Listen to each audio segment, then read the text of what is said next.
Hello student, मैं संजय चौहान, भूगोल का अध्यापक। आज हम क्लास 10th का जो टॉपिक है जल संसाधन, उसके बारे में पढ़ रहे हैं।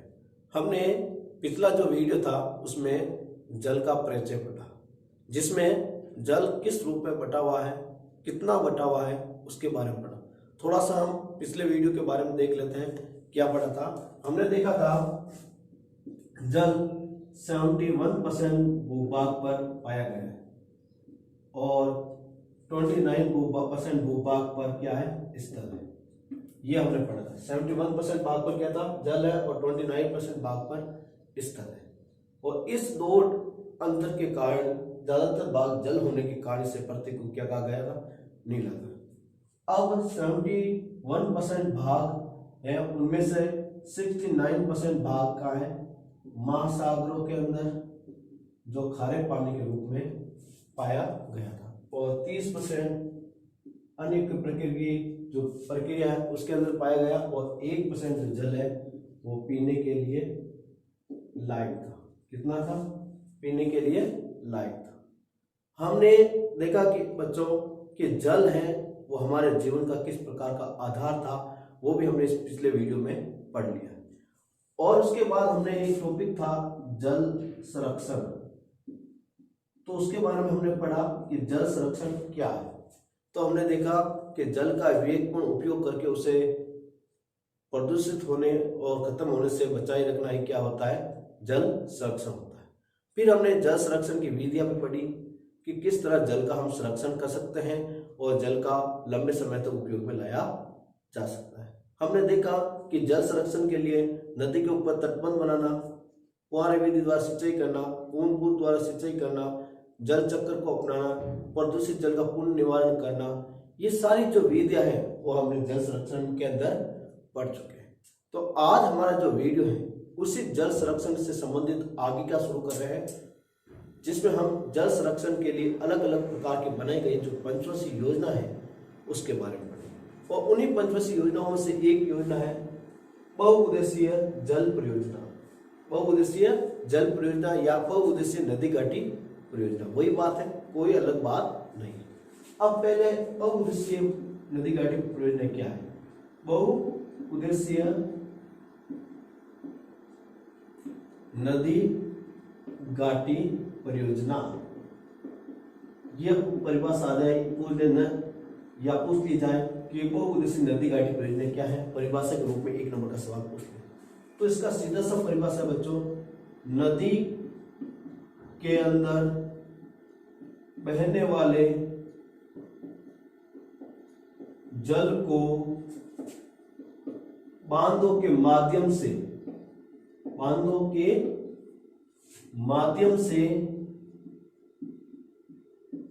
रोककर उस जल का प्रयोग एक से ज्यादा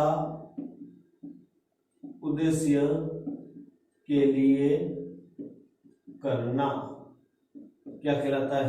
बहुउद्देशीय नदी घाटी परियोजना। देखो कोई डिफिकल्ट नहीं है, परिभाषा बिल्कुल सिंपल है। देखो वापस मैं रिपीट कर रहा हूं, नदी के अंदर बहने वाले जल को बांधों के माध्यम से रोककर उस जल का प्रयोग एक से ज्यादा उद्देश्य के लिए करना बहुउद्देशीय नदी घाटी परियोजना कहलाती है। जैसे अपन कर सकते हैं बिजली में बिजली उत्पादन, मछली पालन, कृषि क्रियाएं,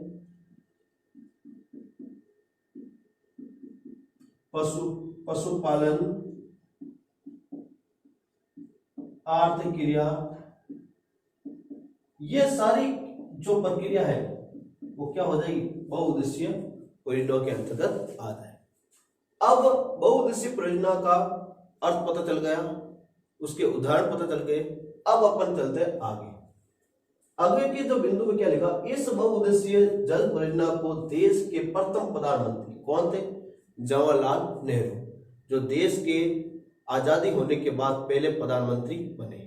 पहले राष्ट्रपति डॉक्टर राजेंद्र प्रसाद, प्रधानमंत्री जवाहरलाल नेहरू, राष्ट्रपति डॉक्टर राजेंद्र प्रसाद। और इन प्रधानमंत्री का जो कार्यकाल है वो भारत में सभी प्रधानमंत्री के कार्यकाल से सबसे बड़ा कार्यकाल इसी का माना जाता है। याद रखना, सवाल पूछ ले पॉलिटिकल के अंदर, प्रधानमंत्री टॉपिक भी है आपके 10th क्लास के अंदर कि भारत का ऐसा कौन सा प्रधानमंत्री है जिसका प्रधानमंत्री पद पर रहते हुए सबसे ज्यादा कार्यकाल है, तो वो है जवाहरलाल नेहरू। कौन है? जवाहरलाल नेहरू। यदि पूछ ले कि भारत का ऐसा कौन सा प्रधानमंत्री है जिनका कार्यकाल प्रधानमंत्री पद पर रहते सबसे कम दिनों का है, तो वह है अटल बिहारी वाजपेयी। कौन है? अटल बिहारी वाजपेयी। अधिक का जवाहरलाल नेहरू और कम का अटल बिहारी वाजपेयी। याद रखना बच्चों, यह पॉलिटिकल से संबंधित सवाल है। नेहरू जी ने आधुनिक भारत का मंदिर कहा है, और बहुउद्देशीय नदी घाटी परियोजना को जवाहरलाल नेहरू ने क्या कहा? आधुनिक भारत का मंदिर। आधुनिक भारत का मंदिर इसलिए कहा क्योंकि आने वाले समय में जो जल की कमी है जो अन्य सेक्टरों में आ रही है, वो यदि बहुउद्देशीय परियोजना को ध्यान में रख चलाएंगे तो वो पूर्ति हो जाएगी। क्या हो जाएगी? पूर्ति हो जाएगी। अब देखिए अगला बिंदु, भारत में इन परियोजना का संचालन राज्य सरकार और केंद्र सरकार के माध्यम से किया जाता है। और भारत के अंदर जो भी नदी घाटी परियोजनाओं का के ऊपर बांध बनते हैं वो दो प्रवृत्ति से होते हैं, एक केंद्र सरकार और एक राज्य सरकार। या फिर स्वयं पूरा केंद्र सरकार बनाती है या पूर्ण राज्य सरकार, या फिर केंद्र और राज्य के संयुक्त संचालन से होता है। पहले अपन देखते हैं केंद्र सरकार द्वारा महत्वपूर्ण परियोजनाएं। ठीक है, पहला भाखड़ नागल परियोजना। अब ये जितनी भी हमारी बांध की जो योजना है वो हम डायग्राम के माध्यम से करें, जिससे आपको आसानी से क्या आ सके, समझ में आ सके। और आपके जो पता ही है 10th क्लास के अंदर मानचित्र कौशल आता है एग्जाम बोर्ड के अंदर, तो उसके लिए भी आपका क्या होगा, फायदेमंद होगा। तो अपन मानचित्र कौशल के माध्यम से देखते हैं कि केंद्र सरकार द्वारा और राज्य सरकार के द्वारा कौन कौन सी योजनाओं का निर्माण किया गया है जो बांध बनाकर से हमारी आवश्यकता की क्या हो रही है, पूर्ति हो रही है। अपन यहाँ पर भारत का डायग्राम शो करते हैं कि डायग्राम के माध्यम से हम समझेंगे तो उसका बहुत सारा फायदा भी है, क्योंकि आपको पता ही है कि बोर्ड के अंदर आपका 6 या 10 नंबर का मानचित्र भारत और राजस्थान से संबंध में आता है। और यही मानचित्र आपके लिए फ्यूचर के अंदर भूगोल आप सब्जेक्ट रखते हो 11th क्लास के अंदर, तो भी बहुत ही कामयाब और फायदेमंद होता है। तो इसलिए आपको मानचित्र कौशल का पूर्ण रूप से ध्यान देना होगा। यह हमारा भारत का एक छोटा सा स्केच है। आपको 100% एक्यूरेट नहीं मिलेगा, फिर भी आपके स्केच के अनुसार ठीक है। पहला है भाखड़ा नागल परियोजना। आपको पता ही है कि यहां से एक नदी आती है, उसका नाम है सतलज नदी। कौन सी? सतलज नदी। और सतलज नदी के ऊपर 2 बांध बने हुए, एक पंजाब के अंदर, एक हरियाणा के पास, पंजाब और हरियाणा में। एक का नाम है भाखड़ा और एक दूसरा का नाम है नागल। क्या नाम है? नागल। ठीक है, भाखड़ा और नागल 2 अलग अलग बांध है, लेकिन संयुक्त रूप से इसे भाखड़ा नागल बांध कहा गया। और किस नदी के ऊपर बना हुआ है? सतलज नदी के ऊपर। किस नदी पर? बच्चों एक बात याद रखना, ये भारत का सबसे ऊंचा बांध है, भारत का सबसे ऊंचा बांध,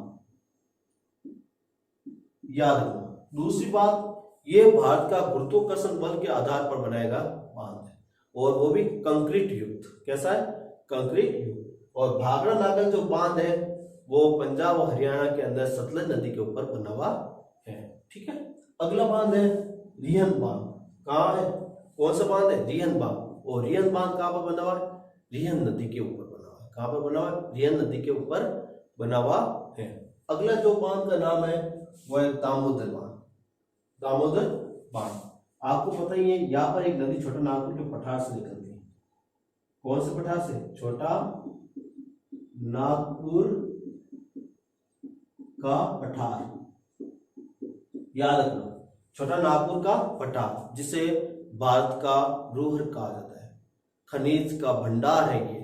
यहाँ पर छोटे नागपुर के पठार में बहुत से प्रकार के खनिज यहाँ पर पाए जाते हैं। और यहाँ से एक नदी निकलती है, उसका नाम है दामोदर नदी। दामोदर नदी, और इस नदी के ऊपर बनाया गया दामोदर बांध। क्या बनाया गया? दामोदर बांध। दामोदर बांध याद रखना, दामोदर नदी के ऊपर बनाया हुआ दामोदर बांध, और ये कहां पर आया हुआ है? पश्चिम बंगाल में। कहां पर आया हुआ है? पश्चिम बंगाल। आपसे ये पूछ लिया जाए 1 नंबर का क्वेश्चन कि पश्चिम बंगाल का शोक किस नदी को कहता है? पश्चिम बंगाल का शोक, तो पश्चिम बंगाल का शोक है वो किस नदी को कहते हैं? दामोदर नदी। किसे कहते हैं? दामोदर नदी को पश्चिम बंगाल का शोक कहते हैं, क्योंकि दामोदर नदी जब प्रवाहित होती है तो काफी बार अपना मार्ग बदल लेती है। क्या कर लेती है? मार्ग बदल, जिसके कारण आसपास के जो क्षेत्र है उसके अंदर क्या आ जाती है? बाढ़ आ जाती है, जिससे जान और माल की बहुत ज्यादा क्या होती है? हानि होती है। इसलिए इसे पश्चिम बंगाल का शोक भी कहा जाता है। अगला हीराकुंड बांध। कौन सा बांध? हीराकुंड बांध। यहाँ पर एक और नदी बहती है, छोटा नागपुर पटास के पास से निकलती है, उसका नाम है महानदी। कौन सी? महानदी। ठीक है, महानदी के ऊपर एक बांध बना हुआ है, उसका नाम है हीराकुंड। क्या नाम है? हीराकुंड। याद रखना, महानदी के ऊपर बना हुआ बांध कौन सा है? हीराकुंड बांध। यहाँ पर हीराकुंड बांध बना हुआ है। और आपसे पूछा जाए भारत का सबसे बड़ा बांध कौन सा है, तो कौन है? हीराकुंड बांध। ये याद रखना, भारत का सबसे बड़ा बांध कौन सा? हीराकुंड। सबसे ऊंचा बांध भाखड़ा नागर बांध, और महानदी के ऊपर यह बना हुआ है। अगला देखिए, कोसी बांध। कौन सा बांध है? कोसी बांध। ये बिहार के पास से ये नदी आती है, हिमालय से। ये कौन सी है? कोसी नदी। ये नेपाल जो है वहां से ये नदी निकलकर आती है, नेपाल हिमालय से। ठीक है, और यहाँ पर जो बांध बना हुआ बिहार के अंदर कौन सा है? कोसी बांध। ठीक है, कोसी बांध। इस पर भी एक सवाल आता है बच्चों, बहुत अच्छा है, कि बिहार का शोक किसे कहा जाता है? बिहार का शोक, जिस पर हमने पढ़ा था ना, पश्चिम बंगाल का शोक दामोदर नदी, तो बिहार का जो शोक है वो कौन है? कोसी नदी। बिहार का शोक किसे कहते हैं? कोसी नदी, जो नेपाल हिमालय से आती है, और बिहार के अंदर इसका बांध भी बना हुआ है। ठीक है, टिहरी बांध। टिहरी बांध है वो कहां पर है? भागीरथी नदी के। कहां पर है? पश्चिम बंगाल के अंदर भागीरथी नदी के ऊपर है। ठीक है, भागीरथी। ठीक है, के ऊपर जो गंगा की एक धारा है उसके ऊपर पश्चिम बंगाल में बना हुआ। परियोजना आदि किसके द्वारा बनाई हुई है? केंद्र सरकार के। तो हमने देखा बच्चों, केंद्र सरकार के द्वारा बनाई गई कौन कौन सी बांध परियोजना है, वो भी आपके डायग्राम के माध्यम से। ठीक है, अब अपना अगला जो टॉपिक है वो है राज्य सरकार के द्वारा बनाए गए बांध, वो भी अपन डायग्राम माध्यम से ही पढ़ेंगे। ठीक है बच्चों, तो इसमें पहले अपन को इसको क्लीन कर देते हैं, फिर अपन देखते हैं राज्य सरकार द्वारा बनाए गए जो बांध है, जो कहां पर किस प्रकार स्थित है, उन सब के बारे में देखते हैं। ठीक है बच्चों, तो अब अपन राज्य सरकार के जो बांध है वो सिर्फ राज्य सरकार ही उसका पैसा वहन करती है, उसके रख रखाव पर और अन्य क्रियाओं के ऊपर सारा का सारा खर्चा किसका आता है? राज्य सरकार का ही आता है। जबकि केंद्र सरकार के द्वारा बनाए गए जो भी बांध है उसके ऊपर रख रखाव और उनका जो भी खर्चा आता है वो कौन करता है? केंद्र सरकार ही करती है। यदि संयुक्त रूप से बनाया हुआ हो तो उसमें केंद्र सरकार और राज्य सरकार दोनों ही संयुक्त रूप से उसका प्रयोग या पैसा खर्च करती है। अब इसमें राज्य सरकार द्वारा बनाए गए बांध के बारे में पढ़ेंगे। इसमें देखिए, राज्य सरकार के माध्यम से चंबल परियोजना, पहली कौन सी परियोजना है? चंबल परियोजना। आपको पता ही है, यहाँ पर एक पर्वत श्रृंखला है, उसका नाम है विंध्याचल। कौन सी पर्वत श्रृंखला? विंध्याचल पर्वत। विंध्याचल के अंदर जो पहाड़ी उसका नाम है महू। ठीक है, महू की पहाड़ी है, उन पहाड़ियों से ये चंबल नदी बाहर निकलती है। ठीक है। और चंबल नदी जब बाहर निकलती है और राजस्थान में प्रवेश करती है, उससे पहले वो अलग अलग बांधों का निर्माण करती है। पहले मध्य प्रदेश के अंदर है, उसका नाम है गांधी बांध, गांधी बांध, महात्मा गांधी बांध, ठीक है। महात्मा गांधी बांध है जो चंबल नदी का सबसे बड़ा बांधों में से एक है, चंबल नदी का सबसे बड़ा बांध है। फिर बाद में राजस्थान के अंदर जाती है, उसका एक बनाती है राणा प्रताप सागर बांध, राणा प्रताप सागर बांध। ये चंबल नदी का ऊपर राजस्थान का सबसे बड़ा बांध है, चंबल नदी के ऊपर राजस्थान का सबसे बड़ा बांध। फिर जवाहर सागर बांध, जवाहर सागर बांध। फिर है कोटा बैरेज, कोटा बैरेज। देखो जवाहर सागर बांध और कोटा बैरेज दोनों कोटा के अंदर आए हुए हैं। राणा प्रताप सागर बांध चित्तौड़गढ़ में आया हुआ है, और गांधी सागर बांध है, महात्मा गांधी सागर बांध है, वो मध्य प्रदेश के अंदर आया हुआ है, ठीक है। ये चंबल नदी के ऊपर बने हुए क्या है, महत्वपूर्ण बांध। किसके हैं, चंबल नदी के ऊपर बने हुए महत्वपूर्ण बांध। तो ये चंबल परियोजना हो गई। फिर अपन देखते हैं चंबल परियोजना दो राज्यों के संयुक्त रूप से, मध्य प्रदेश और राजस्थान। तो आपको पता ही है, ये मध्य प्रदेश के अंदर जो जानपाओ की पहाड़ी है, जानपाओ की पहाड़ी से ये चंबल नदी निकलती है। और जिला कौन सा हो गया, महू, और राज्य कौन सा हो गया, मध्य प्रदेश। कौन सा हो गया, मध्य प्रदेश। तो इस तरह आपको पता हुआ कि विंध्याचल पर्वत के अंदर जानपाओ की पहाड़ी से महू जो के अंदर जो जिला है, वहां की पहाड़ी से मध्य प्रदेश के अंदर से ये नदी निकलती है और राजस्थान के अंदर बहती है, और फिर अंत में जाकर वो किसके साथ मिल जाती है, हमारी गंगा नदी की जो सहायक नदी है उसके साथ मिल जाती है, और जाकर बंगाल की खाड़ी में गिर जाती है, ठीक है बच्चों। फिर अगला जो योजना है वह नागा अर्जुन सागर परियोजना है। कौन सी है, नागा अर्जुन सागर परियोजना, जो कृष्णा नदी के ऊपर बनी हुई है, आंध्र प्रदेश के अंदर है, या दक्षिणी सह्याद्री। कौन सी, दक्षिणी सह्याद्री से ये नदी निकलती है, उसका नाम है कृष्णा नदी, कृष्णा नदी। याद रखना इसकी उत्पत्ति कहां पर है, दक्षिणी सह्याद्री की पहाड़ी तो ये निकलती है, और उसके ऊपर बांध है, उसका नाम क्या है, नागा अर्जुन बांध। क्या है, नागा अर्जुन बांध, ठीक है। ये कौन से राज्य में आया हुआ है, आंध्र प्रदेश राज्य के अंदर आया हुआ है। अब है तुंगभद्रा परियोजना, जो आंध्र प्रदेश और कर्नाटक में है। आपको पता ही है यहाँ पर तुंगभद्रा नदी बहती है आंध्र प्रदेश और कर्नाटक दोनों में, ठीक है। यह तुंगभद्रा जो कर्नाटक के आसपास बहती है और आंध्र प्रदेश के अंदर जाती है। यहाँ पर एक बांध बना, उसका नाम है तुंगभद्रा बांध, ठीक है। तो ये नदी कहां से बहती है, ये भी सह्याद्री की पहाड़ियों से ही निकलती है, दक्षिणी सह्याद्री की पहाड़ियों से भी है, पहाड़ियों से ही निकलती है, जो नीलगिरी के आसपास जो पहाड़ियां वहां से निकलती है। और तुंगभद्रा बांध है वो दो राज्यों में है, कर्नाटक और आंध्र प्रदेश। कहाँ है, कर्नाटक और आंध्र प्रदेश, ठीक है। अगला जो बांध की बात करते हैं उसका नाम है अपन का सरदार सरोवर परियोजना। सरदार सरोवर बांध गुजरात का एक महत्वाकांक्षी बांध है, जो आए दिन विवाद के अंदर गिरा हुआ रहता है। सरदार सरोवर बांध है वो यमुना नदी के ऊपर बना हुआ है। यहाँ पर बहती एक नदी है, उसका नाम है यमुना।